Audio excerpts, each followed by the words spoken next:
hope you all are doing well today. I just want to just touch bases with you, remind you of tonight at Kingdom Living Ministries. We have our prayer at 6:30, and then our Bible study. It starts immediately afterwards. We've been touching the topic of pain, and pain is something that many of us has faced sometime or another throughout our life. And throughout this teaching, I've been trying to get each and every one of us to a place to where we do not hold on to pain any longer, because pain limits us. It restricts us from doing the things that God has told us to do and to do the things that we desire to do. So with pain, what we have to understand is that as long as we allow pain to be in our life, it controls us. It controls our destiny. And you have to say for yourself that I will no longer want to be controlled by something that someone else has caused on me. Remember, we're teaching here at Kingdom Living that you can't control what people do to you, but you can control how you respond to it. And with that, that means that you don't have to act up every time somebody say or they do something contrary to your belief about yourself. With pain, with the restrictions of it, it keeps us from fellowship with one another. It causes families to fall out. It causes church people to not want to, again, fellowship with one another. It causes people to look at each other sideways, as we're driving down the road, and stuff. But God, He wants to heal us from pain. And the thing about pain is that, first of all, you got to recognize that you have the pain. And the good thing about what I love about God is that even if you don't recognize, He will show you. He will allow something to take place, and then it will remind you, okay, this hurts me, or this hurt me. It may have taken place years ago, but it still bothers me. Now, what has to happen is at that point, you got to be mature enough to say, no longer will I allow this situation to overtake me. So I'm going to challenge this. I'm going to give it to God, and I'm going to personally work on it so that it will not keep me in bondage or keep me in chains or keep me isolated from people. As long as we stay isolated, as long as we stay rejected or feeling rejected from people, we'll never get the best out of life, and the people will never get the best from each other. So that's why we have to look at pain and what is it designed to do.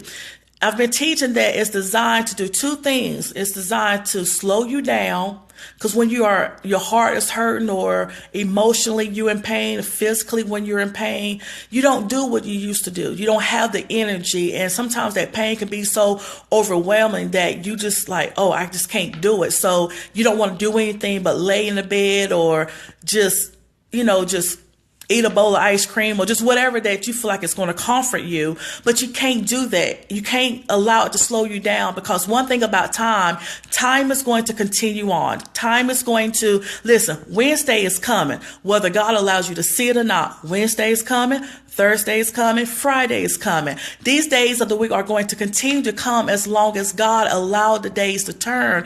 But it's up to you to say, I have to take control of today. Tomorrow is different, but today I am in control of my life. I'm not going to allow anybody else. I'm not going to allow my past to control my life. I'm not going to allow what people have to say or their opinions to control. I am going to move beyond the situation and walk fully healthy, whole in my destiny. So when we look at pain slowing you down, you have to say, that's restricting me from being the person that I'm supposed to be. Now, if it doesn't slow you down, then what its intent is to stop you. And I see this so much across the board when it comes to the believers. Sometimes we go through challenging things and then we drop off the face of the earth. We don't talk to each other, or you can't find them. You're up under a tree, or whatever, you're in a cave, or you just stop doing what you normally would do. And this is just a trick of the enemy. You can't allow the pain of what someone else said, what you done, what they done to you. You can't allow that to stop you. There's great things when we are in pairs, when we're together, when we fellowship. And that's why the enemy likes to restrict us. He wants us to be by ourselves. He don't want us to trust one another. He doesn't want us to like each other or listen to one another. He wants us to sit in a corner and be like, I remember they said this or they done this, and this still bothered my heart, and it's still in my mind, and I can't sleep. He loves it when you have those type of dialogues with yourself, because he knows that as long as you keep those dialogues, you're not saying anything positive. You're not moving forward. I often tell people, in order to conquer fear, you must do the opposite of what fear is telling you. If fear is saying stand still, then immediately you got to move forward. If fear is saying that you can't walk down them steps, then you have to get somebody to help you. Even if you take one step at a time, you have to do the opposite. And that's what pain is designed. Pain is designed to slow you down, to stop you from accomplishing the things that God has set.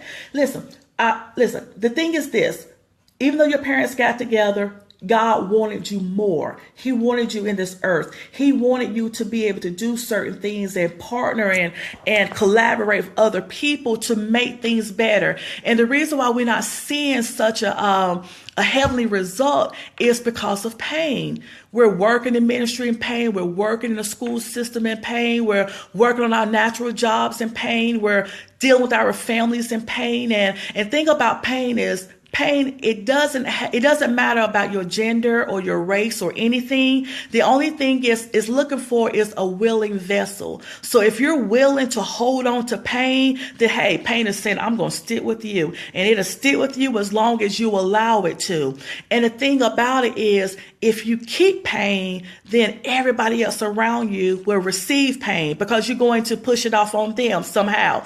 So you have to say that this is a new day for me. This is a beginning. My life may not have been perfect. The decisions I've made in my past, they may not have been perfect. The things, my upbringing may not have been perfect. I may have some things that's going on in my life that's justifiable as far as pain, but I have to be mature and say, no more. I'm not going to let pain control me.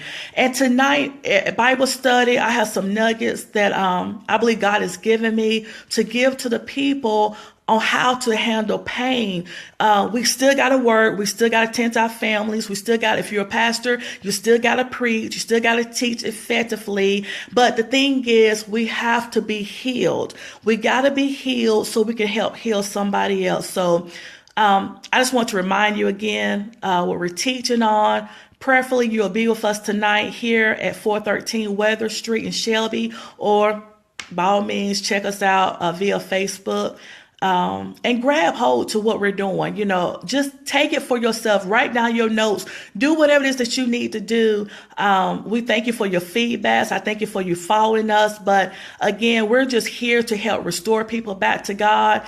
I believe that not only giving spiritual teaching, that we must also give the practical teaching as well. And as a counselor, as a life coach, I try to blend in both parts in my teaching in the ministry. So just be encouraged today. Know that this is the day that the Lord has made. Rejoice and be glad in it. Remember, you're the one that's in control of your life. You're the one, not pain. So tell pain where it can go, okay? And leave it there. God bless, and we'll see you tonight at prayer.